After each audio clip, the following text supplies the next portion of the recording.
आज के इस वेबिनार में भारत नीति प्रतिष्ठान की तरफ से मैं कुलदीप रत्नू आप सभी का स्वागत करता हूं।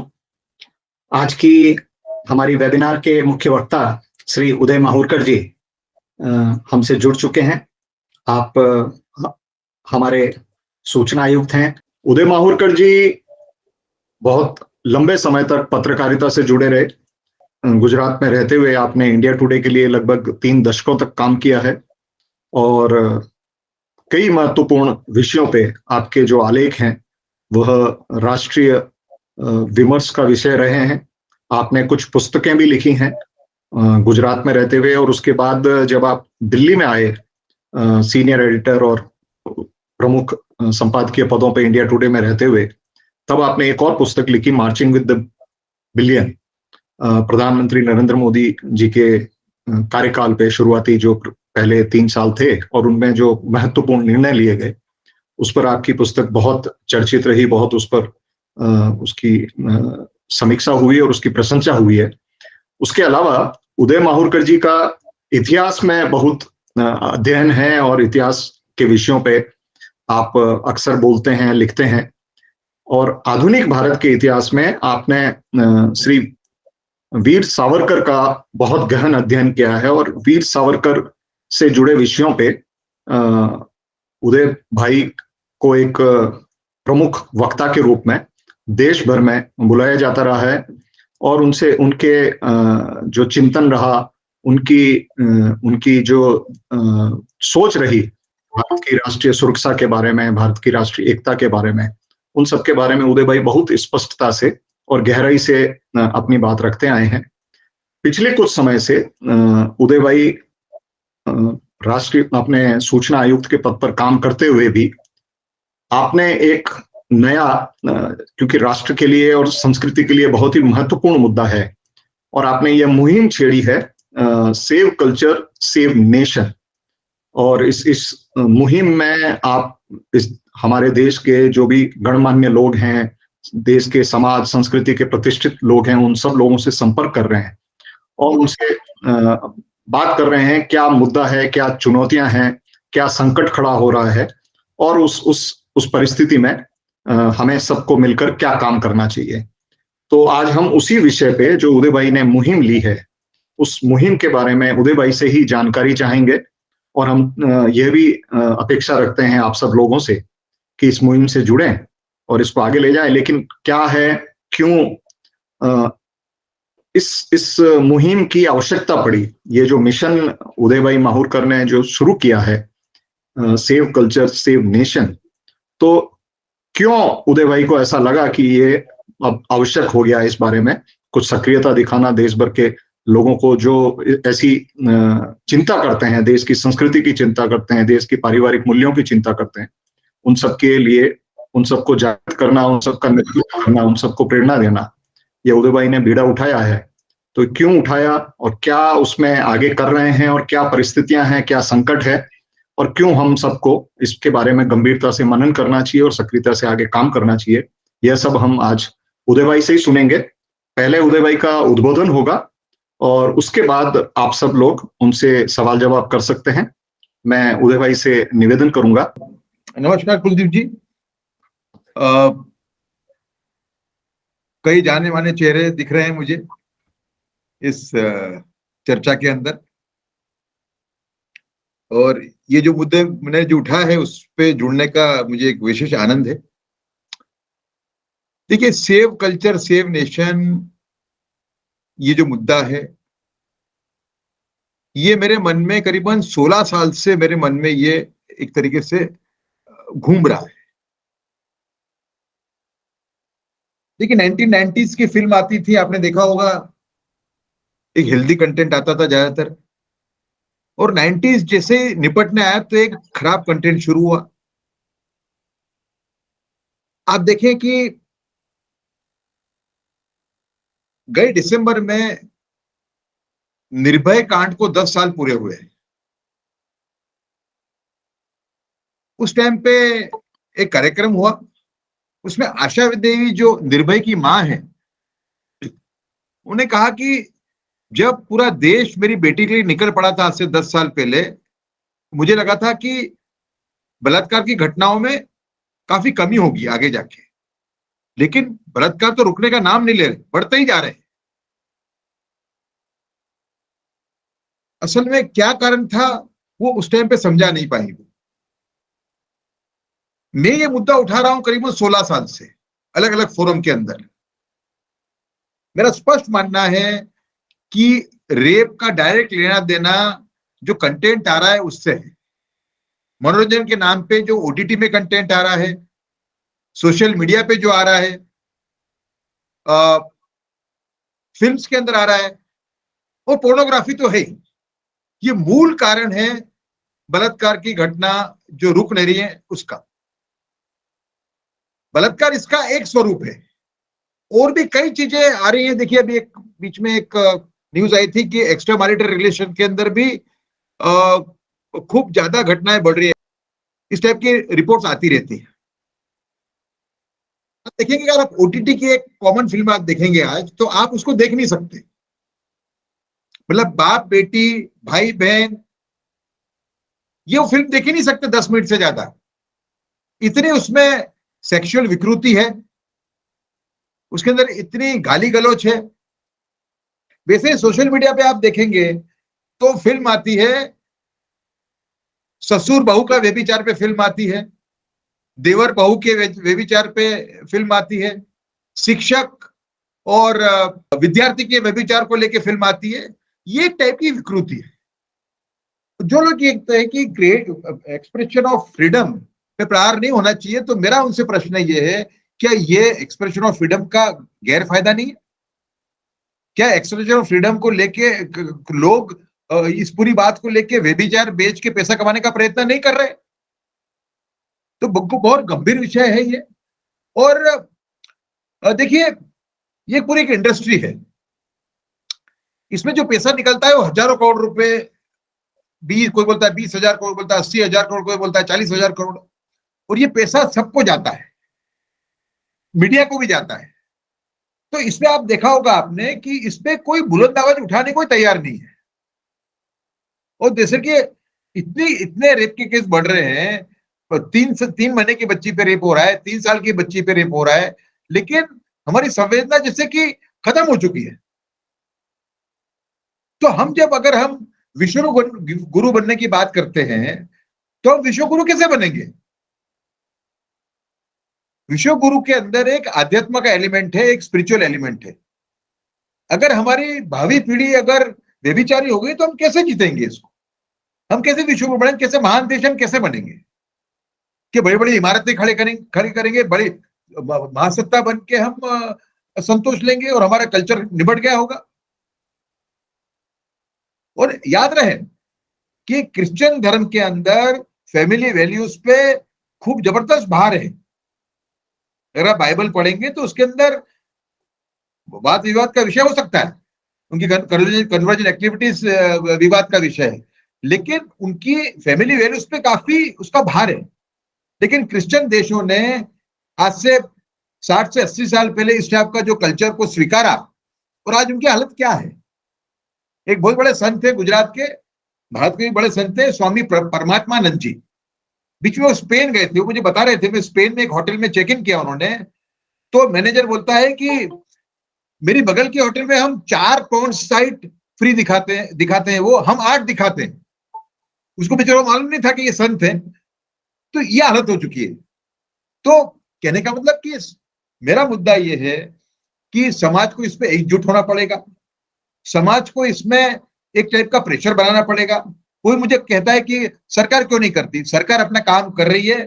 कोई सरकार को, देखिए आपको एक बात याद रखनी होगी कि हमारे यहाँ उल्टी सीधी एड आती थी आज से 10 साल पहले, आप याद करें तो। इस सरकार आने के बाद में उस टाइप की एड के अंदर काफी कटौती हुई है, करीब करीब बंद हो गई है, करीब करीब।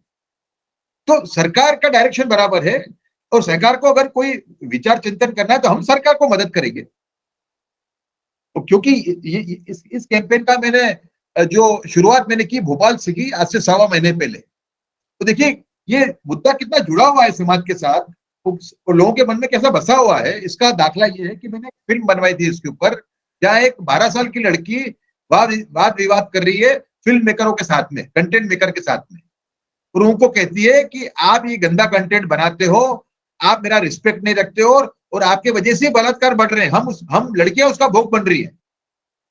और फिर वो लास्ट में बोलती है वो लड़की कि आप देश के दुश्मन हो, आप देश की विलन हो। ये फिल्म रिलीज मैंने की थी, मैंने ही बनवाई थी इसको। एक मूविंग पिक्चर नाम की कंपनी है, बहुत अच्छी कंपनी है अहमदाबाद की, जो फिल्म्स बनाती है। उसकी जो क्रिएटिव डायरेक्टर थी वैशाली पटेल, जब मैंने उनसे जाके बात की, उनको बलात्कार की जो भयानक परिस्थिति खड़ी हुई है बलात्कार के संदर्भ में, कुछ समझाया मैंने उनको, तो वो उनके मन में भय पैदा हो गया। उनकी खुद की भी एक बच्ची है। उन्हें कहा कि मेरे घर पे तो कोई महिला काम करने वाली ही नहीं है, वहां पे मेरा तो सब पुरुष ही है, मुझे डर लगता है। ऐसा उनके माहौल पे, और उन्होंने फिल्म बनाई और अपने मन से बनाई। कुलदीप जी, आप समझिए कि ये एक बैरोमीटर है कि ये मुद्दा कितना इंपॉर्टेंट है सोसाइटी के लिए, कि ये फिल्म 1.25 महीने के अंदर 1 करोड़ लोग देख चुके हैं। आज मैं कोई कोई बोलता हूं, बोलते हैं वो फिल्म तो देखी है मैंने, एक भी आदमी जैसा नहीं मिलता जो ये कहे कि ये फिल्म मैंने नहीं देखी है। वो फिल्म मतलब अनेक गुना वायरल हो चुकी है, और उससे एक संवेदना खड़ी हुई है समाज के अंदर कि इसमें कुछ करना चाहिए। रास्ता क्या होगा? देखिए, ऐसा है कि जो लोग व्यभिचार बेच के पैसा कमा रहे हैं, उनको हमें एक तरीके से एक प्रेशर उन पर लाना पड़ेगा। देखिए, बॉलीवुड के अंदर भी कुछ लोग ऐसे हैं जो स्वच्छ फिल्म के हिमायती हैं, हमें उनको एक अलग करना पड़ेगा। दूसरे कुछ ऐसे लोग होंगे, मैं मानता हूं, जो अपने आप में सुधार लाने के तैयार है। पहले फिल्म बना रहे, गलत बना रहे, तब अच्छी बना सकते हैं, उनको मन में ये भाव होगा, मुझे संकेत मिले भी हैं। तो हमें ऐसा बॉलीवुड के अंदर भी एक मुहिम शुरू करनी पड़ेगी, जहां ये कहना पड़ेगा कि ये मुद्दा है, इसके फेवर में कितने लोग हैं। और दूसरा, हम एक लेजिस्लेशन पे भी काम कर रहे हैं। हमने कुछ वकीलों को इसमें रोका है, जो एक ड्राफ्ट बनाएंगे लेजिस्लेशन का, और समाज में उसको सर्कुलेट करेंगे और सरकार को भी देंगे। अच्छा, सरकार, जहां तक ओटीटी का सवाल है, सरकार कुछ काम कर चुकी है। अभी उसका पूर्ण स्वरूप हमारे सामने नहीं आया है, लेकिन सरकार काफी कुछ काम कर चुकी है उसके ऊपर। लेकिन मैं मानता हूं कि हमें इसको एक सर्वव्यापी रूप से इसको टैकल करना पड़ेगा। जैसे कि मैंने जो शुरू किया, मैंने पहले किया संतों को जोड़ने का प्रयास किया। तो मेरे साथ देखिए, मैंने ये मुद्दा रामदेव स्वामी से आज से 16 साल पहले उठाया था, जब मेरे मन में ये विचार पहली बार आया था। उस टाइम पे भी रामदेव स्वामी का जो रिस्पॉन्स था बड़ा अच्छा था, और अभी भी जब मैं रामदेव स्वामी जी को मिलने गया, उनका रिस्पॉन्स बढ़िया था। उन्होंने कहा, उदय भाई, ये बिल्कुल देश की मांग है, हमें इस पे काम करना है और इस पे प्रेशर बनाना है। और ट्वीट भी किया उन्होंने कि व्यभिचार बेच के पैसा कमाने वाले लोग हैं, उनको शिक्षा करने का समय आ चुका है। ऐसा ट्वीट किया उन्होंने, काफी उनका स्ट्रॉन्ग ट्वीट है। आचार्य बालकृष्ण ने इसको सपोर्ट किया है। स्वामी अवधेशानंद, जूना अखाड़ा वाले, उन्होंने इसको सपोर्ट किया है। गायत्री परिवार के चिन्मय पंड्या करके हैं, डॉक्टर चिन्मय पंड्या जी, उन्होंने इसको सपोर्ट किया है। माननीय मोहन जी भागवत को मिला, उन्होंने इसको सपोर्ट किया है। इसको सपोर्ट आर्ट ऑफ लिविंग का भी है। गुरुदेव श्री श्री रविशंकर से मैं कुछ दिनों में मुलाकात करूंगा, लेकिन संकेत मुझे मिला है कि वो भी इसको सपोर्ट कर रहे हैं। तो एक बड़ा माहौल इसमें बनता जा रहा है।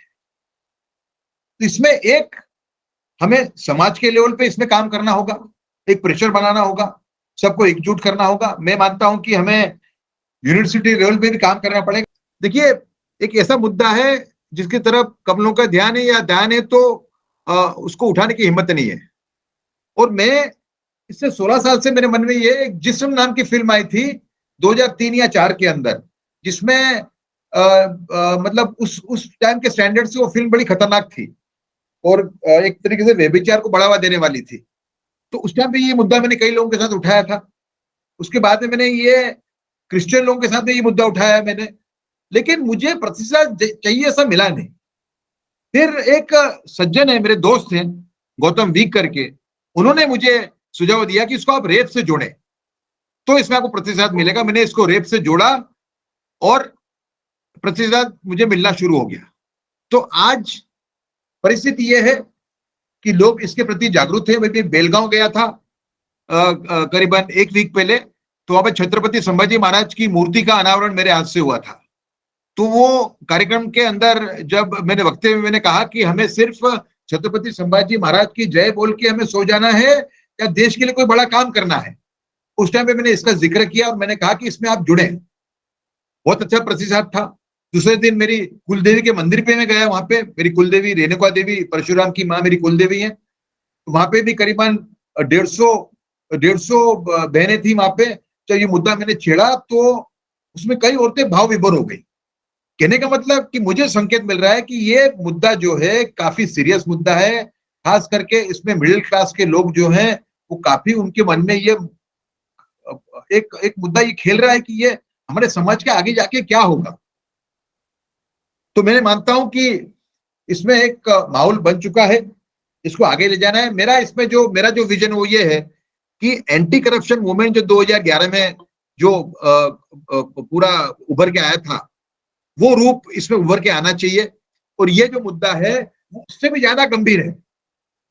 अगर अगर व्यभिचार पूरी तरीके से फैल गया समाज के अंदर, तो ये परिस्थिति बड़ी गंभीर होगी भारत के लिए।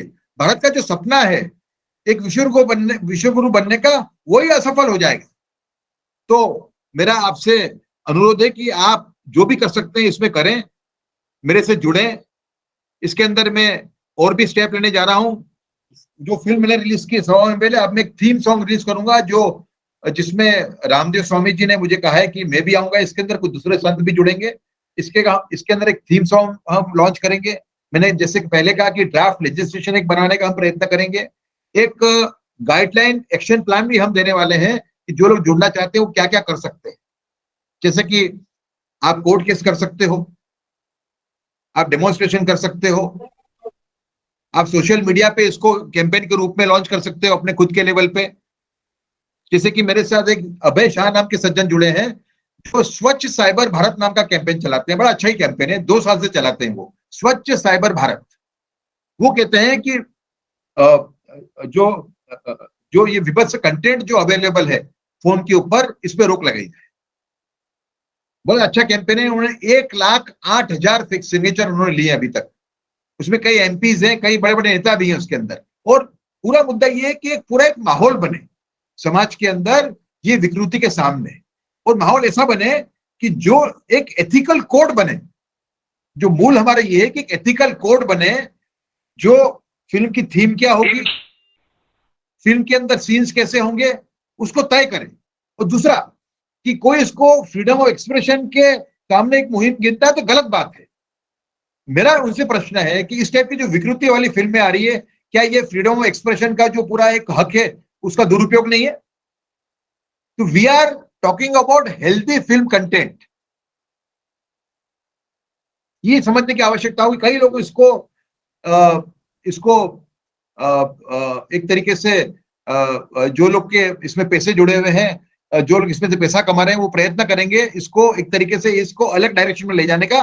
पर हमें इसका जो हमने पथ तय किया है उससे हमको अलग नहीं होना है, क्योंकि हमारा जो कैंपेन है कोई पर्दा कल्चर का कैंपेन नहीं है। हमारा कैंपेन है हेल्दी कंटेंट के लिए। हमारा कैंपेन है कि पॉर्न रुके। और इसमें अच्छे अच्छे सुझाव आ रहे हैं। इसमें एक सुझाव आ रहा है कि माता पिता और शिक्षक, इनका भी इसमें अहम रोल है जागृति फैलाने के अंदर। दूसरा एक आया है कि एक सुझाव ये आया है कि हर एक फोन के अंदर पेरेंटल कंट्रोल नाम का एक ऐप होता है। अगर कोई आपका बच्चा 15 साल के नीचे, 18 साल के नीचे है, उसको आप फोन दे रहे हो, अगर वो आप माता पिता उसको अगर उसको कंट्रोल को जो अगर उसको ऑपरेट करते हैं तो विभत्स कंटेंट वो देख नहीं पाएगा। दूसरा एक बहुत अच्छा सूचन ये आया है कि आईटी एक्ट में एक अमेंडमेंट हो, इस टाइप का जो कंटेंट है उसको ग्रुप कर दिया जाए एक ही कैटेगरी के अंदर, और वो कैटेगरी को जो भी एक्सेस करेगा उसका नाम रजिस्टर हो जाएगा। वो एक्सेस होगा through fingerprint and through Aadhaar card. तो ये बड़ी इंडस्ट्री भी है। अगर ये होता है तो इसमें देखने वाले कम होंगे।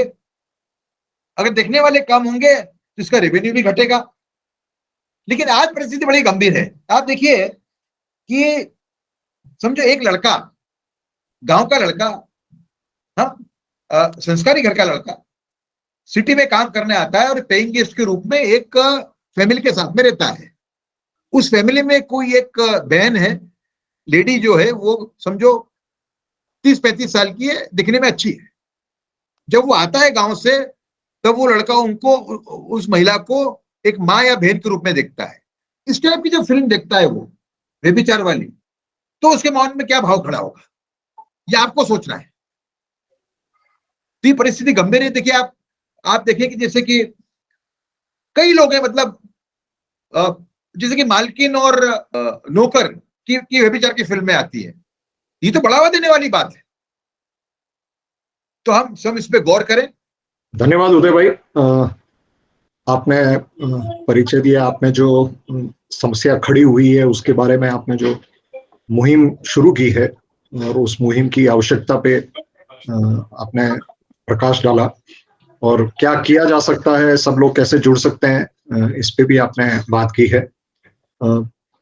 मेरा एक प्रश्न है इसमें, आपने हालांकि उसको टच किया है, लेकिन ये जो मनोरंजन और मनोरंजन के साथ लंबे समय से, इनफैक्ट अगर हम देखें तो विज्ञापन जगत में भी और उसके बाद मनोरंजन जगत में भी लगातार ऐसा प्रयास होता है कि परिवार नाम की जो संस्था है उसको तोड़ा जाए।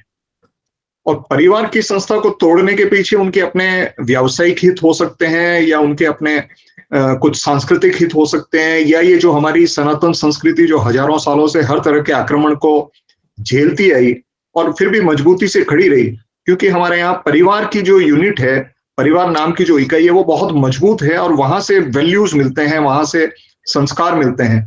तो ये पिछले अगर हम 30-40 सालों से जो प्रयास देख रहे हैं कि लगातार उस परिवार को कैसे तोड़ दिया जाए, बिखेर दिया जाए, और परिवार के अंदर ही, और जितने भी हम कह सकते हैं, आपने जैसे बताया भी कि भाई जितने सामाजिक रिश्ते भी हैं, और जिन सामाजिक रिश्तों में सम्मान रहा आपस में और स्नेह रहा, उनको ही इतना विकृत बना दिया जाए, इतना संदेहास्पद बना दिया जाए कि मनुष्य के ऊपर विश्वास ही नहीं कर पाए, भले वो परिवार के सदस्य ही क्यों न हो।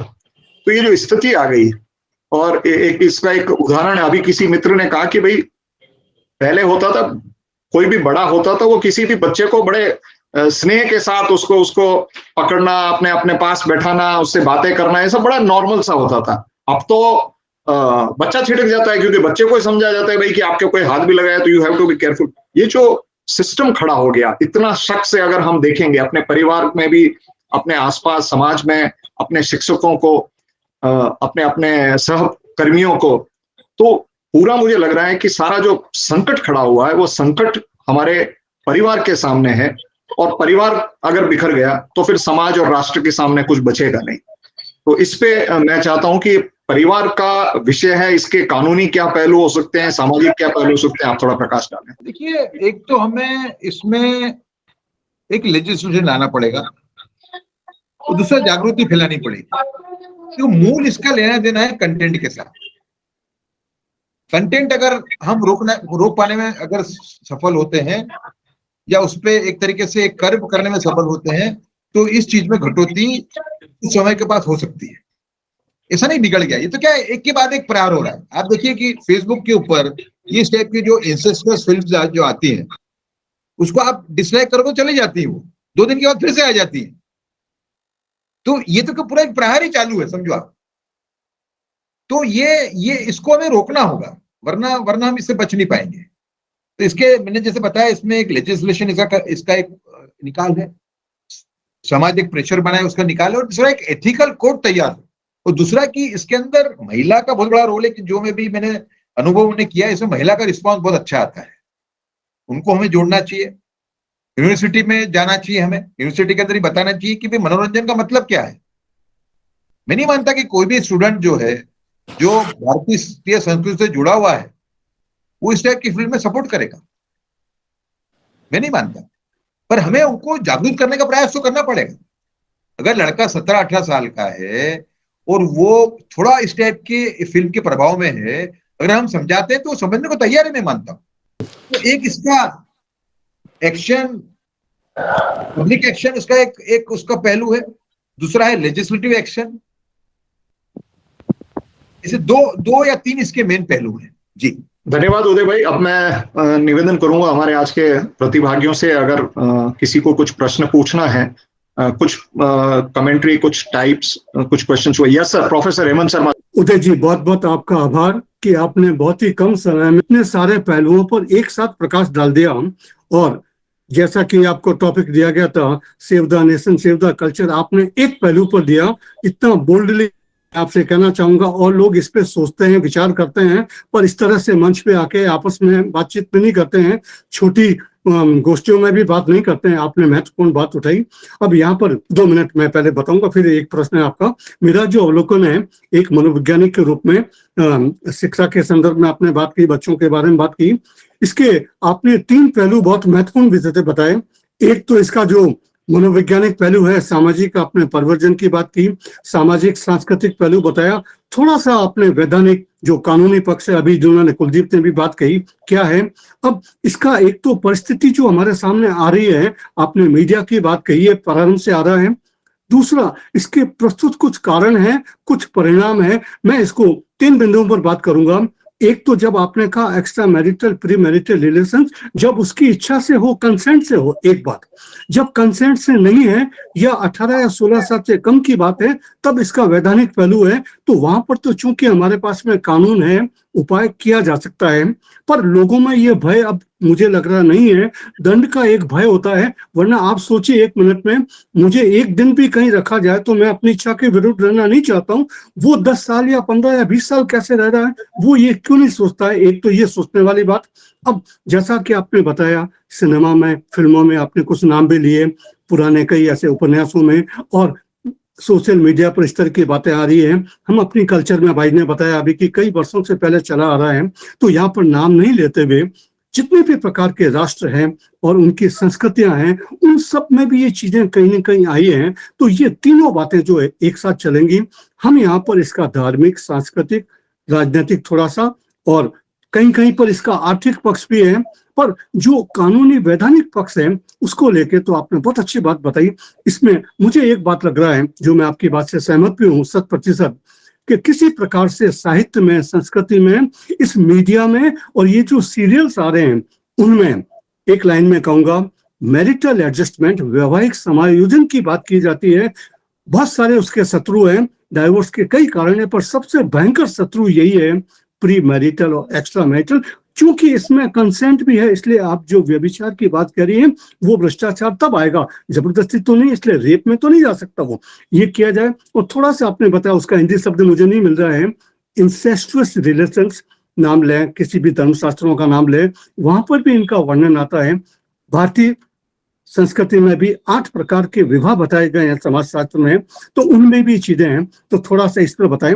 बाकी मुझे लग रहा है कि जहां तक हो सके हमें इसमें जागरूकता अभी से लानी पड़ेगी, क्योंकि हमारे बच्चों में, मैं 18 वर्ष का हुआ तब ये सारी चीजें फर्स्ट ईयर में आने पर समझने लगा। आज का बच्चा 5वीं 6ठी क्लास में समझने लग गया है। तो थोड़ा इसका ये शैक्षिक पक्ष है, क्योंकि हम लोग प्राध्यापक हैं, वहीं से इसका प्रारंभ किया जाए, ऐसे संस्कार, ऐसी संस्कृति दी जाए। मेरा ये पहलू है। देखिए, इसका मूल तो जो कंटेंट वो है, कंटेंट कैसे रुके, हमें उस पे हम ध्यान दे सकते हैं। फिर उसकी जो पॉजिटिव असर होगी बाद में होगी। जो बिगड़ गया है वो बिगड़ गया है, वो सुधार नहीं सकते हम, पर आगे बिगड़ने से हम आगे की परिस्थिति को काबू में कर सकते हैं अगर कंटेंट को रोकते हैं। तो मूल हमारा इसके अंदर जो होगा, देखिए बाकी चीजें भी हो सकती हैं कि एक्स्ट्रा मैरिटल रिलेशन खराब है, इसका एक अभियान हो, वो एक अलग मुद्दा है। मेरा मुद्दा सिर्फ कंटेंट से है। मेरा मुद्दा ये है कि अगर कंटेंट इस टाइप पर रुकता है तो इस टाइप की घटनाओं में कटौती आएगी। टाइम लगेगा, साल 2 साल 3 साल लगेंगे, लेकिन हम इसको कंट्रोल करने में अगर हम सफल होते हैं तो हम, आप जो परिस्थिति बता रहे हैं उसको भी कंट्रोल कर पाएंगे। तो हमारा पूरा जो फोकस होना चाहिए वो कंटेंट पे होना चाहिए, एथिकल कंटेंट। और ये पॉसिबल है। देखिए, दुबई, सिंगापुर और चाइना, इन्होंने कंटेंट को रोकने में काफी हद तक सफलता पाई हुई है। हम रोक सकते हैं हम चाहें तो हमें इसके प्रति जागृति फैलानी पड़ेगी। Because our entire focus should be on content, how to stop this content. अभी तो ऐसा हो गया कि आप देखिए कि रेप होते हैं, उसकी कोई चर्चा भी नहीं करता आजकल। उसकी चर्चा भी नहीं है कोई। रोज रेप की घटनाएं आती हैं, कोई चर्चा ही नहीं है उसकी। एक आम बात हो चुकी है। 10 साल पहले देखिए आप, जब निर्भय हुआ था लोग इकट्ठा हुए थे, पूरे देश के अंदर लोग रोडों पे आ गए थे। तो मेन इसका है कंटेंट, और आपको समझना पड़ेगा कि बड़ी इंडस्ट्री है ये, इसका पैसा हर जगह पहुंच रहा है। तो हमें एक प्रेशर, हमें मीडिया पे भी प्रेशर बना होगा, ये प्रेशर मीडिया पे भी आना चाहिए, क्योंकि ये जो पैसा निकलता है उसका लाभार्थी मीडिया भी है भाई, एड के रूप में आता है पैसा हर जगह पे। विनोद जौहरी जी। वैसे नमस्कार भाई, मैं विनोद जौहरी। मेरा बस एक वैधानिक पक्ष यह था कि हमारी फंडामेंटल ड्यूटीज हैं कॉन्स्टिट्यूशन में, आर्टिकल 51A में, तो वहां भी इसको जोड़ सकते हैं कि व्यभिचार के विरुद्ध हमारा भी दायित्व है, देशवासियों का दायित्व है, व्यभिचार के विरुद्ध हम कदम उठाएं और उसकी रक्षा करें। हाँ दुर्गानंद जी। मेरा ये कहना था, जो पहले सरकार को एक कल्चर पॉलिसी तो अपनी बनानी चाहिए। अगर आपके पास कोई कल्चर पॉलिसी नहीं है, आपका इंडियन वैल्यूज है, क्या वैल्यूज है आपका, आप उसको कुछ तो मतलब एक सिस्टम में लाएंगे, ये हमारा वैल्यूज है, ये हमारा कल्चर है। फिर कल्चर पॉलिसी अगर हो जाएगा तो उससे फिर सारा हम फिल्म जगत बाकी सबको गाइड कर सकते हैं। तो हमारे पास कोई कल्चर पॉलिसी ही नहीं है, जिसको जो मन है वो कर रहा है। आपका सुझाव है ये, मैं जो भी एक एक्शन प्लान टाइप का बना रहा हूं उसके अंदर भी इसको इनकॉर्पोरेट करूंगा। आपका धन्यवाद जी, थैंक यू। मैं आपसे सहमत हूं। जी जी, हमें इसको डायरेक्शन फिक्स करना पड़ेगा, उस डायरेक्शन फिक्स करने के बाद में उसके अंडर हमें अलग अलग स्टेप्स लेने पड़ेंगे। बिल्कुल बिल्कुल बिल्कुल। हर्षा कुमारी जी, आपने हैंड रेस किया है। जी नमस्ते।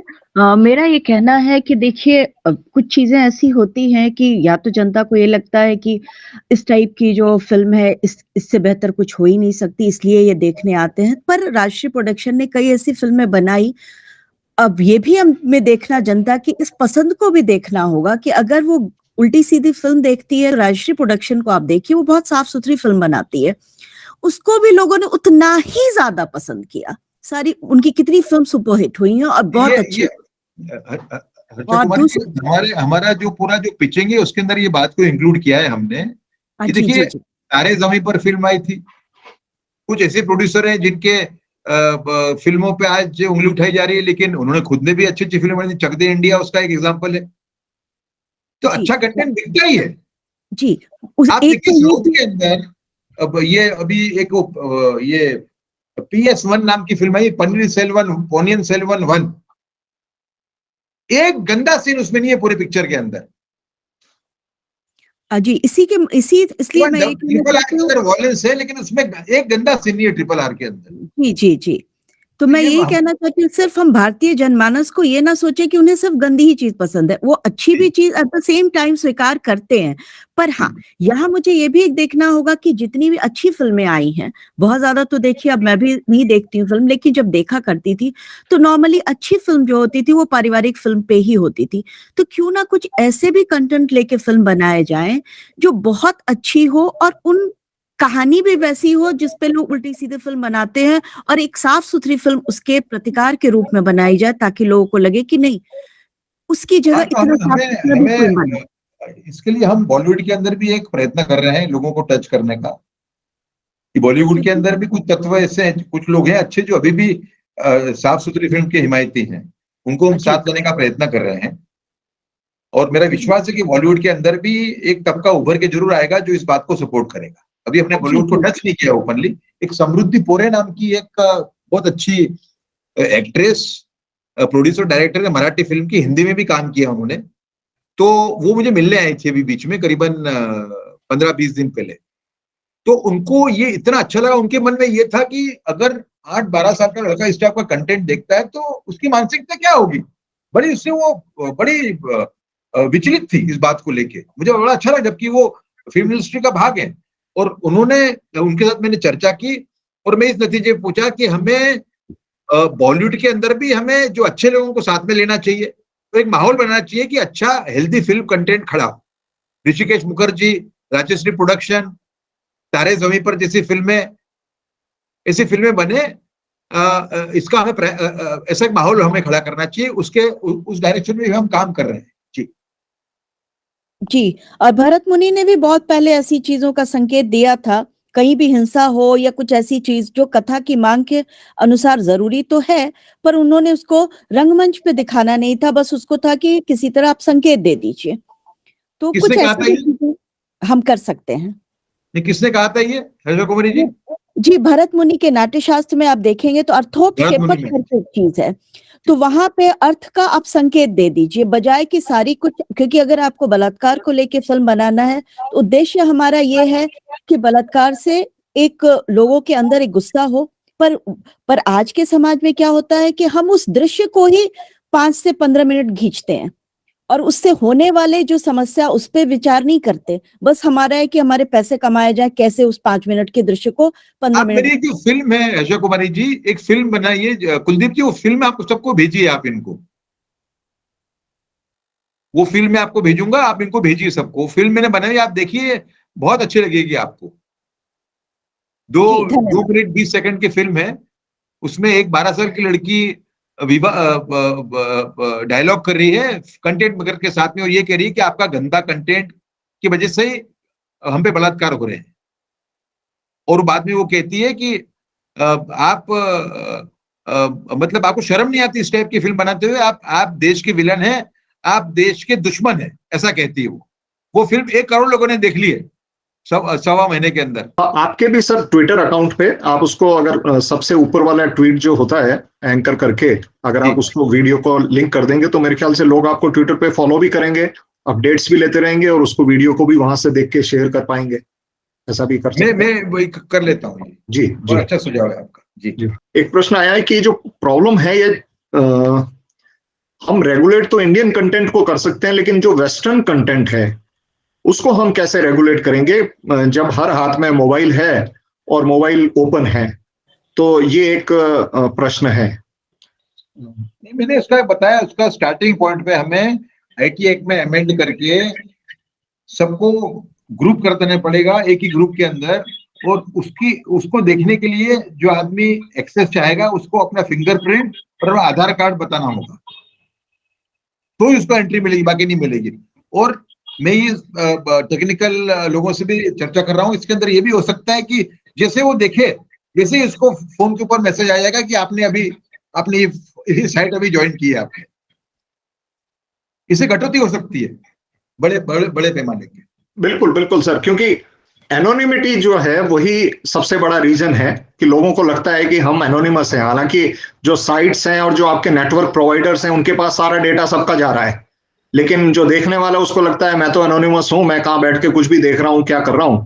लेकिन अब सबसे बड़ा जो सवाल ये है कि छोटे बच्चे वह देख रहे हैं, और कुछ जो मामले आए वो वाकई में बहुत ज्यादा चिंता के विषय हैं कि जिनमें 11, 12, 13 साल के बच्चों ने किसी 7 साल की, 8 साल की बच्ची के साथ, 5, 6, 7 बच्चों ने मिलके, छोटी बच्ची के साथ बच्चों ने मिलके गैंग रेप किया उसको, और उसको उसके साथ जो वायलेंट एक्ट किया।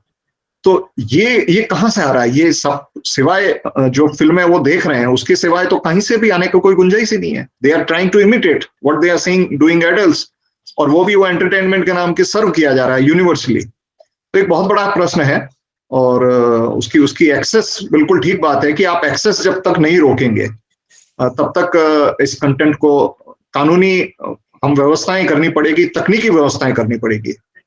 तो ये तो प्रश्न है, लेकिन उसके लिए जनता जागरूक हो, और ये बहुत ही महत्वपूर्ण है। और दूसरा मेरा ये मानना है, अगर आप हर गली में शराब की दुकान खोल देंगे तो शराब पीने वाले बढ़ेंगे ही बढ़ेंगे। आप हर गली में आप जुआ घर खोल देंगे तो हर गली में जुआ खेलने वाले भी आपको मिल जाएंगे। आप जिस चीज को फिर आप कहोगे कि नहीं सर इतने लोग पी रहे हैं, इतने लोग जुआ खेल रहे हैं, अब इसको हम कैसे बंद कर सकते हैं, लोग तो इसे पसंद करते हैं। आप कोई भी अच्छी या बुरी कोई भी चीज को आप अगर इजीली एक्सेसिबल बनाएंगे, लोग उसका यूज करेंगे। आप उसको कम कर दीजिए, लोग उसका यूज नहीं करेंगे। आपने ड्रग्स पे बैन लगा रखा है तो ड्रग्स का कंजम्पशन कम है, आप ड्रग्स को ओपन कर दीजिए तो कल देखेंगे कि आधा हिंदुस्तान है वो ड्रग्स लेने लग गया। तो ये तो बिल्कुल स्पष्ट बात है, ये कि इतने लोग देख रहे हैं इसलिए हम कैसे बंद करें, ये कोई रीजन नहीं है।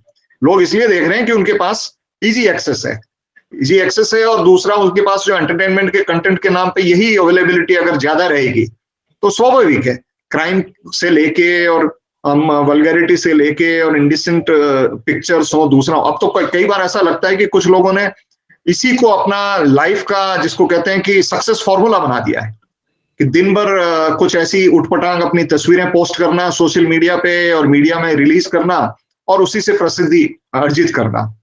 तो बड़ा आश्चर्य होता है कि आपको ना अकल चाहिए ना मेहनत करनी है, बस सिर्फ जिस्म की नुमाइश करनी है और आप सेलिब्रिटी हो जाते हो, देश में आप बड़े फेमस हो जाते हो, लोग आपको लाखों करोड़ों लोग फॉलो करने लग जाते हैं। तो अगर ये स्थिति रहेगी तो फिर योग्यता का क्या महत्व रहेगा? हम कहाँ लेके जाएंगे हमारे समाज को और हमारे देश को? तो सबसे बड़ा सवाल है। अब इसमें एक और प्रश्न आया है कि टेक्नोलॉजी बहुत तेजी से बढ़ रही है और वास्तविक दुनिया से मेटावर्स में पहुंच गई है, कैसे रेगुलेट करेंगे? अगेन वही प्रश्न है कि टेक्नोलॉजी को रेगुलेशन का आपने जो बताया, तो वहीं से हमें करना पड़ेगा। देखिए, चीन ने तो पूरा ही इस पे रेगुलेट कर लिया और आप चाहो तो आप अगर जो सर्च इंजिन हैं उनको भी सरकार चाहे तो आसानी से रेगुलेट कर सकती है।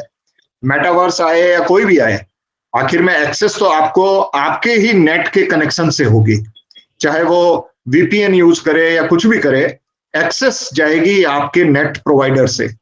अगर आपका नेट प्रोवाइडर आपका कंट्रोल है, आपके देश में नेट प्रोवाइडर अभी 3-4 हैं, उन नेट प्रोवाइडर्स पे अगर आपका कंट्रोल है तो मुझे लगता है आप हर चीज को कंट्रोल कर सकते हैं, चाहे वो मेटावर्स में हो, क्योंकि बिना डेटा के, बिना इंटरनेट के तो आप एक्सेस कर नहीं पाएंगे।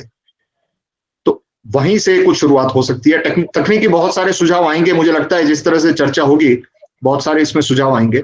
गिरीश्वर जी, निवेदन करता हूँ आप कुछ इस पे बोलना चाहें, जो समाज में जिस तरह से विकृतियां बढ़ रही है, जिस हमारा इंडिसेंट, एक तरह से हम क्या है कि पारिवारिक मूल्यों को खत्म करने वाला कंटेंट मनोरंजन के नाम पे लगातार परोसा जा रहा है और टेक्नोलॉजी के कारण इजी एक्सेस हो गई है, बच्चे भी देख रहे हैं, बड़े भी देख रहे हैं, बूढ़े भी देख रहे हैं। और जिस तरह के ओटीटी के प्रोग्राम्स हैं, टीवी के प्रोग्राम्स हैं, उन सब में सामाजिक विकृतियों को, अश्लीलता को जिस तरह से बढ़ावा देकर बेचा जा रहा है, तो समाज के लिए बड़ा खतरा है। और उदय भाई ने प्रश्न उठाया है कि भाई हम अब छोटी छोटी बच्चियों के साथ रेप हो रहे हैं, बुजुर्ग महिलाओं के साथ रेप हो रहे हैं, ये सब क्या कारण है? ये विकृतियां कहाँ से आ रही है? और ऐसी अगर विकृतियां रही तो हम समाज को कहाँ लेके जाएंगे? यह सब चर्चा हुई है। आप अगर इसमें कुछ पक्ष रखना चाहें तो आपसे निवेदन है।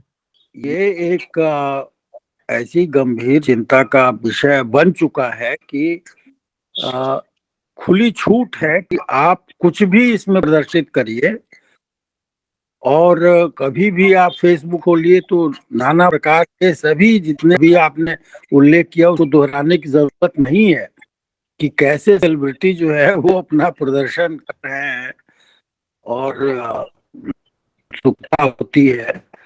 और मैं समझता हूँ कि इसकी खुली छूट पर नियंत्रण तो जितना जल्दी जो पद्धति हो सकती है ये खोजना और सुनिश्चित करना, ये सामाजिक स्वास्थ्य के लिए बहुत जरूरी विषय हो चुका है।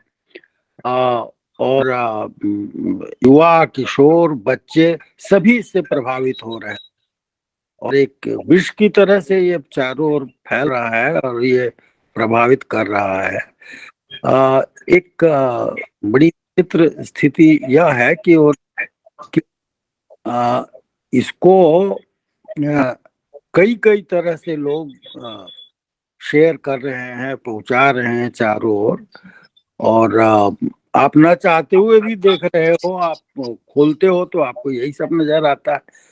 तो इस परिस्थिति के ऊपर जो रेगुलेटरी अथॉरिटीज हैं उनको जितना जल्दी तय करना पड़े कि भैया इसमें क्या किया जा सकता है, वो मैं तो यही कहूंगा कि ये तत्काल इस पर विचार करने की आवश्यकता है सरकार को, और जो नियामक एजेंसी है उसको बैठ करके कुछ तय करना पड़ेगा और कोई विकल्प हमारे पास नहीं है। और दुर्भाग्य यह है कि आप बजट देखिए तो उसमें हम लोग बड़े खुश हैं कि अब खूब जो है डिजिटली सब कुछ कनेक्टेड हो जाएगा, सारे विद्यालय कनेक्टेड हो जाएंगे, सारे स्कूल कनेक्टेड हो जाएंगे, और तब तो आप सोचिए कि क्या परिस्थिति पैदा होगी। इसका कितना दुरुपयोग होगा इसका कोई ठिकाना नहीं है। धन्यवाद प्रोफेसर मिश्रा जी, आपने बात कही और आप जैसे बुद्धिजीवियों को, विचारकों को आप लगातार कॉलम भी लिखते हैं विभिन्न अखबारों में, अलग अलग जगह आप जाके विद्यार्थियों को और प्राध्यापकों को संबोधित भी करते हैं, मार्गदर्शन करते हैं। तो आप जैसे लोग विषय को उठाएंगे, उदय भाई ने पहल ली है और शुरुआत की है, और जो हेमंत जी ने बताया कि ये सबके मन में है लेकिन कोई बोल नहीं रहा था सार्वजनिक स्तर पर, उदय भाई ने इसको एक राष्ट्रीय मुहिम के रूप में आगे बढ़ाया है। और बिल्कुल ठीक बात है कि ये इससे लाखों करोड़ों लोग जुड़ेंगे, बस उन्हें मार्गदर्शन की जरूरत है। कानूनी इसका पक्ष है निश्चित तौर पे, लेकिन कानूनी के साथ साथ इसका सामाजिक बहुत बड़ा पक्ष है कि भाई समाज को खुद को जागृति पैदा करनी पड़ेगी। और एक मैं तो मानता हूं कि नीति निर्माता जो भी हैं प्रदेश स्तर पे, राष्ट्रीय स्तर पे, और सबसे बड़ा आखिर में ये तो है तो कॉमर्शियल इंटरेस्ट है। तो आप अगर कॉमर्शियल इंटरेस्ट को हिट करने लगेंगे, समाज अगर उठान लगेगा तो सब बंद हो जाएगा, क्योंकि जो ये सब कर रहा है वो पैसा कमाने के लिए कर रहा है। उसका सिर्फ एक उद्देश्य है, पैसा कमाना है, फेमस होके भी पैसा कमाना है। तो अब तो ये हो गया ना कि सोशल मीडिया पर आपके फॉलोअर्स ज्यादा हो जाते हैं तो आपको ब्रांड्स आके पैसा देती है कि भाई आप आज हमारी ये घड़ी पहन के फोटो खिंचवा लीजिए, आज हमारा ये जूता पहन के फोटो खिंचवा लीजिए, और उसमें उनको लाखों करोड़ों रुपए मिलने लग जाते हैं। तो हर कोई चाहेगा कि आप अपना जिसको कहते हैं उसकी नुमाइश करके आप आए, या कोई भी उठपटांग हरकत करके आए, या इस तरह के टीवी अपने इस तरह के जो प्रोग्राम्स हैं उनको सोशल मीडिया पे कितनी व्यूअरशिप मिल गई उससे आप पैसा कमा रहे हैं, या कहाँ अपनी एप्स को आप डाउनलोड करवा के वहां से पैसा कमा रहे हैं। तो ये सारा है कॉमर्शियल इंटरेस्ट। उस कॉमर्शियल इंटरेस्ट को अगर समाज हिट करेगा तो स्वाभाविक रूप से लोग, ये सब काम करने वाले लोग हतोत्साहित होंगे। इसलिए समाज में जागृति जरूरी है। और दूसरा, समाज का जब जागृति आती है, गुस्सा बढ़ता है, तो सरकारें तुरंत पीछे हटती है, सरकारें तुरंत व्यवस्था करती है। ये हमने बार बार देखा है। तो एक तरह का हमें राष्ट्रीय बड़ा ऐसे माहौल बनाना ही पड़ेगा, जिसमें चाहे अधिकारी वर्ग हो, और अधिकारी वर्ग हो, राजनीतिक वर्ग हो, लेकिन उनसे भी ज्यादा मुझे लगता है जिस वर्ग को हमें अपील करना है वो वर्ग है वे तथाकथित उदारवादी, जो ये कहते हैं कि अरे साहब हर आदमी के पास एक्सेस होनी चाहिए, ये तो हर एक की चॉइस है, इंडिविजुअल चॉइस है। लेकिन हमें ये समझना पड़ेगा कि जिन समाजों में इस तरह की विकृतियां बढ़ी, वहां आज क्या स्थिति हुई है। चाहे हिंसा का हम ले लें या यौन वृत्तियों का अगर हम उदाहरण देखें, तो टीनेज प्रेगनेंसी की बहुत बड़ी समस्या है। रेप एक बहुत बड़ी एक एपिडेमिक की तरह वहां उन कंट्रीज में बढ़ा है। और जो वायलेंस बढ़ी है उसके कारण, जो फ्रस्ट्रेशन बढ़ा है, और उसके कारण जो मानसिक समस्याएं बढ़ी है। आज हमारे साथ दो वरिष्ठ मनोवैज्ञानिक हैं, जो इसकी जो मानसिक उसका जो असर आता है वह तो खतरनाक है। वो पूरी आपकी लाइफ को डिस्टेबलाइज कर देता है। आप हो सकता है कोई किसी को देख रहा है, वो कुछ कर नहीं रहा है, लेकिन उसकी मानसिक स्थिति जो बिगड़ रही है, क्योंकि वो अब किसी ह्यूमन बीइंग को किसी अच्छे रिश्ते के तरह देख ही नहीं रहा है, वो सिर्फ एक मास ऑफ फ्लैश के रूप में देखता है। तो अगर वह थिंकिंग हो जाएगी, और उसमें भी करूं नहीं करूं, क्या होगा क्या नहीं होगा, ये सब अगर परिस्थितियां रहेगी, मानसिकता रहेगी, तो हम तो पूरी मानवता को मानसिक रूप से विकृत कर देंगे। तो हमारे समाज के लिए, मानवता के लिए मानसिक रूप से दृढ़ चरित्रवान ऐसे लोग कहां से आएंगे? ये बड़ा संकट है, समाज को काम करना पड़ेगा। Actually, initial days, long ago, I was not in a job. I have free time. I have created one Twitter account. I am posting some movie updates and all. So whoever following me, I will view their profile and I will see what they are doing like that. So now most of the adult content is available on the Twitter itself. And OTT, I don't know, censorship is doing censors on OTT videos or not. Because, for example, if you take Hulu, one app is there, Hulu, one OTT platform. If anyone watch one episode, if you think that is decent, I will give you 50,000 rewards. That much vulgar. I have raised the issue of Ullu app in my speeches. Ullu app is a major threat. Yes, sir. Yes. It is worse. You can't see it for 5 minutes, 2 minutes.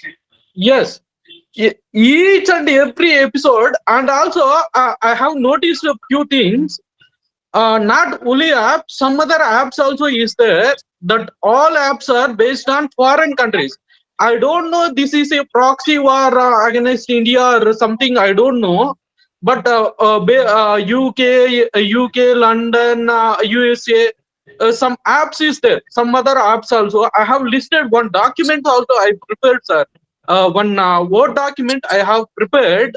What are the apps and what their Twitter handles, or in what countries they are, um, in which countries they are maintaining these apps and all.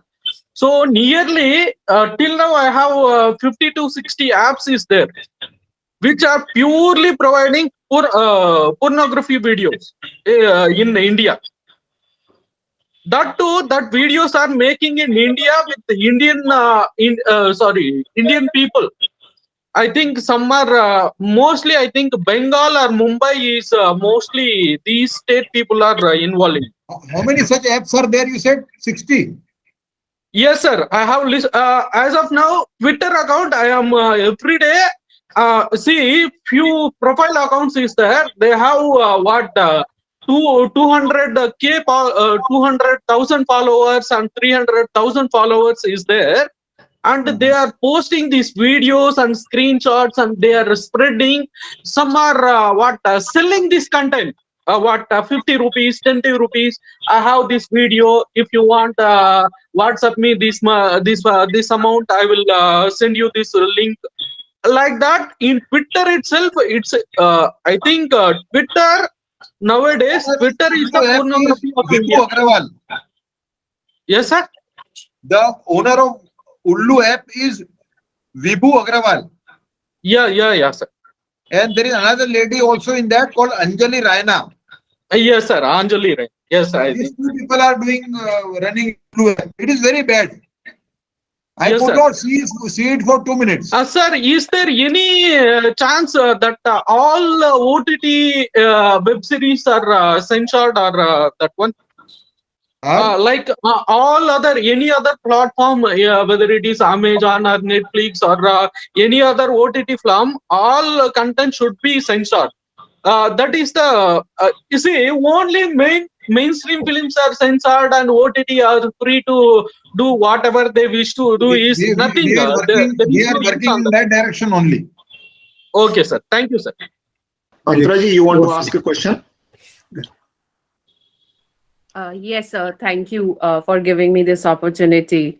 And sir, I mean, I was a student of National Forensic Sciences University, which is in Gandhinagar, and I did cyber law from there. So it's a very good platform where I can, in fact, I can share my ideas in front of you, and I will listen to the dignitaries who are sitting over here. And so, what I feel that, nowadays what happens, youth are going towards this kind of issues. सबसे पहले तो sir ऐसा है कि हमारी society की भी ऐसी सोच है, जो बच्चे अगर ट्रॉमेटाइज रहते हैं. अब जैसे मैं एक एग्जांपल दूं, if somebody मतलब has not scored proper in his examination, then in society people starts saying that you haven't scored good, huh? So that trauma at that level, he starts using this kind of social media thing, and that's an issue that makes the children traumatized. And to some extent, yes, I did research on that online gaming, that Rummy Dream 11 thing. So I did, I get to know lots of things, that we don't have proper laws, proper regulations to control such kind of stuff. So, I mean, what I want to say over here, yes, the society also plays a role to make child or youth addicted to this kind of thing, which should not be done. हाँ बोलिए निर्मल जी. Sir, like I mentioned in the message, that obscenity is kind of mind pollution. And to prevent the mind from getting polluted, we need to provide right alternatives to the viewers, so that they don't feel the need of venturing out to such platforms. So I also mentioned that we have to promote such people who are doing the right work in this direction, because internet gets, because the lobby which is promoting such things is very strong. So, Uday bhai, we can conclude now. I am holding a constitutional authority, but I could not hold myself back. I thought I have a greater duty towards the nation, towards the society, and therefore I have taken up this campaign. I would appeal to you to take it very seriously and contribute in whatever way you can. For example, Ram Babu has given a very good idea, you know. I mean, he's got a list of 60 apps, he's saying. So it has given you a new idea. When we'll make do documentation, that time we will name those content providers, you know. The OTT platforms, the apps, even the social media platforms. We should name them and pin them down, you know. So similarly, you see, this battle has to be fought on several fronts. One is the legal front, another is the public front, another is on the front of ideas, what ideas we can generate. But our focus is to pressure those who are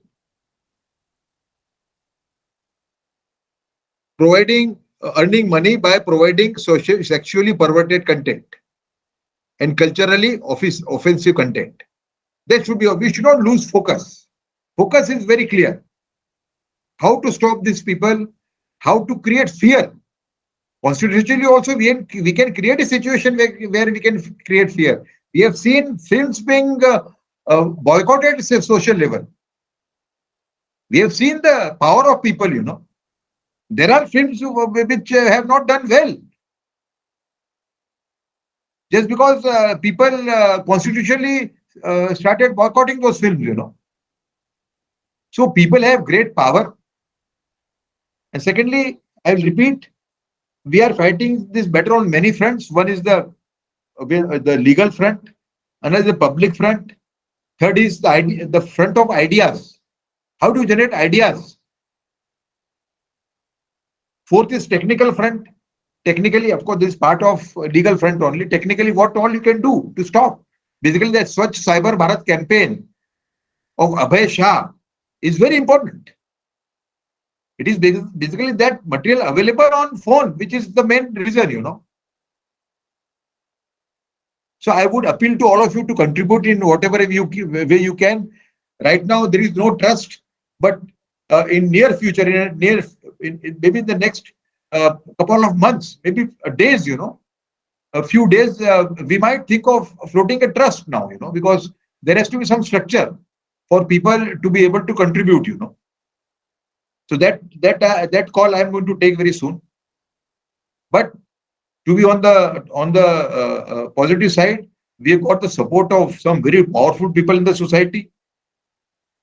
Whomsoever I meet, there is not a single person who has said that this is not a important campaign. As I said, this is the need of the hour. That is the response I get from each and every person whom I approach. So I will appeal to you, to all of you, to contribute in whatever you can. You can run your own campaign also in your area. You can file court cases.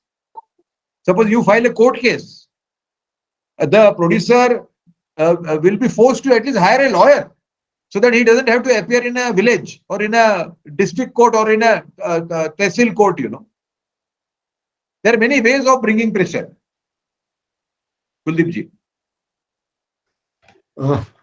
Thank you very much Uday भाई, आपने समय दिया और ये बहुत ही महत्वपूर्ण विषय है और इसमें जो कुतर्क देने वाले लोग हैं उनका मुकाबला करना भी बहुत जरूरी है। इसमें पहला एक कुतर्क अक्सर लोग ये देते हैं कि बहुत सारी कंट्रीज में इस तरह की छूट है, लेकिन वहां ऐसा कोई स्टडी नहीं हुआ जिसमें पाया गया कि ये बढ़ता है। देखिए, अगर आप किसी भी लेबोरेटरी स्टडी में या किसी में भी आप कुछ भी कंटेंट दिखाओगे तो वो वहां लेबोरेटरी स्टडी में कंटेंट देखने के बाद तो देखिए, ये हमें गुमराह करने की बात है। कई स्टडीज अवेलेबल है। मैंने ये काम मैंने भी 10 दिन पहले हाथ में लिया। कई स्टडीज मेरे पास आ चुकी है जो प्रूव करती है कि sexually perverted content is the main cause of rape. वो तो जिन लोगों को इसमें से पैसे कमाना है, जिन लोगों का इसमें स्थापित हित है, वो इस टाइप का आर्गुमेंट फॉरवर्ड कर रहे हैं। और रेप उसका एक मैनिफेस्टेशन है, उसकी तो कई विकृतियां हैं, हम फोकस कर रहे हैं रेप के ऊपर। और सबसे बड़ा जो मैंने अभी बताया कि जो मानसिक विकृति आती है, और वो मानसिक विकृति आपका समाज में जो सामंजस्य है, एडजस्टमेंट है, उसको डिस्टर्ब कर देती है। आपका जो फोकस है, चाहे पढ़ाई के लिए, चाहे करियर के लिए, समाज के रिश्तों के लिए, उसको बुरी तरह से डिस्टर्ब कर देती है। और आपको आपका दुनिया के बाकी जो समाज में मनुष्य हैं, उनको देखने का नजरिया अगर बदल दे तो ये तो बहुत ही खतरनाक मामला है। तो जो मानसिक विकृति का मामला है, मुझे लगता है उस पर बहुत स्टडी होनी चाहिए, क्योंकि हम हर एक चीज को। कुलदीप जी, इसकी इतनी असर है अहमदाबाद में, देखिए जैन समाज का बहुत अच्छा रिस्पॉन्स था इसमें, जैन समाज का जबरदस्त रिस्पॉन्स था। तो एक जैन फैमिली के यहाँ मैं गया और वहां फिल्म मैंने दिखाई, तो मेरे जो दोस्त हैं, बड़े नामी व्यक्ति हैं वहां के, अपने अहमदाबाद के, उनका नाम है प्रवीण छाजड़ करके। वो एक बहुत बड़ा भी सेमिनार कर रहे हैं इस मुद्दे को लेकर, बहुत बड़ा कार्यक्रम कर रहे हैं, क्योंकि मुझे कोई ने कहा कि देश की बड़ी बड़ी समस्याएं को सॉल्व करने का काम गुजरात से शुरू हुआ है, अब गुजरात में आपको खास इस पे फोकस करना चाहिए। तो मैंने उनसे बात की तो उन्होंने कहा कि मैं 50 एनजीओ को लाऊंगा एक ही प्लेटफॉर्म पे इसके ऊपर। तो मैं आपको बताऊं कि जब मैं उनको मिलने गया रात को, वहां पे उन्होंने कई लोगों को बुला के रखा था वहां पे, उनकी जो बेटी है उसको ये फिल्म देख के उसके आंख में आंसू आ गए, उनकी बेटी के आंख में। जो फिल्म जो मैं बता रहा हूं आपको, फिल्म मैं आपको भेजूंगा, कुलदीप सबको भेजिए आप, उनकी बेटी के आंख में आंसू आ गए।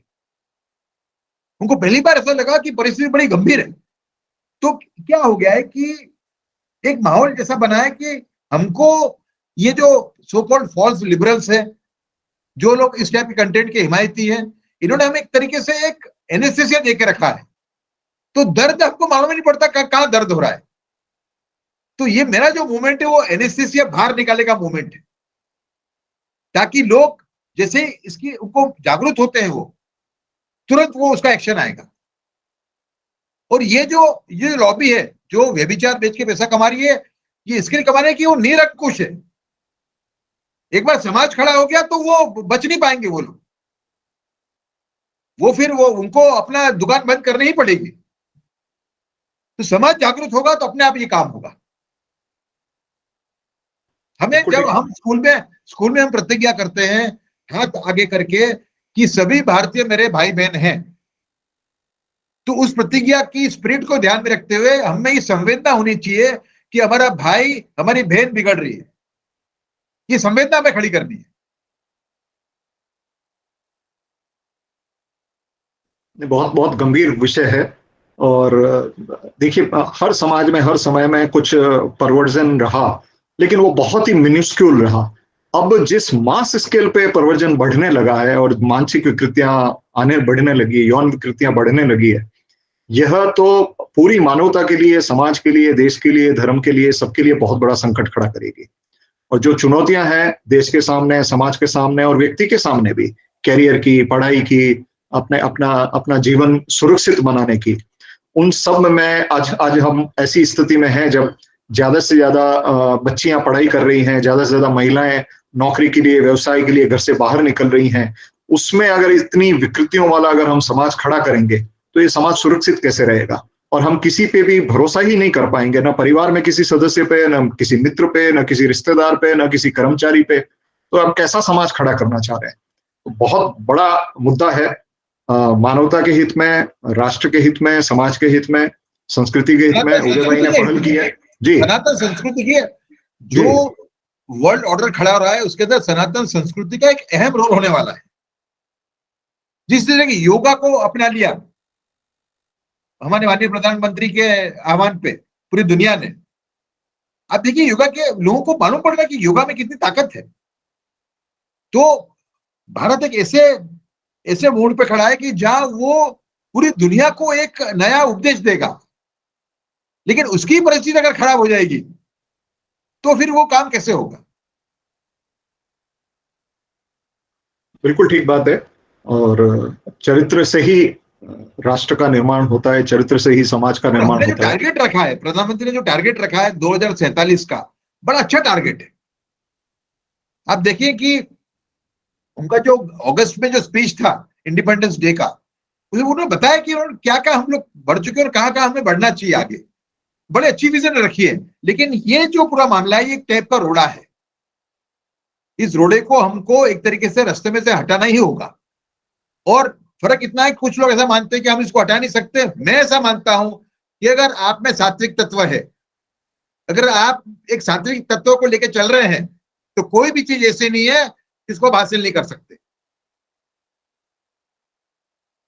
बहुत बढ़िया उदय भाई, हम सब आपके साथ हैं, हमारी शुभकामनाएं आपके साथ है, और जो भी विचार इसमें आते हैं वो सब आपके साथ शेयर करेंगे। आपने बीड़ा उठाया है, समाज के प्रतिष्ठित लोग, धर्म से जुड़े लोग, संस्कृति का काम करने वाले लोग, ऐसे अलग अलग विषयों के लोग, महिलाएं, युवा, ये सब आपसे जुड़ रहे हैं। तो हमारी सबकी यही कामना है और हम सब चाहेंगे इस मुहिम के साथ जुड़ें, समाज को थोड़ा साफ करें, और सबसे बड़ी बात है कि अपने बच्चों का भविष्य हम सुरक्षित करें, अपने बच्चों का मानसिक स्वास्थ्य ठीक करें। उसके लिए बहुत जरूरी है।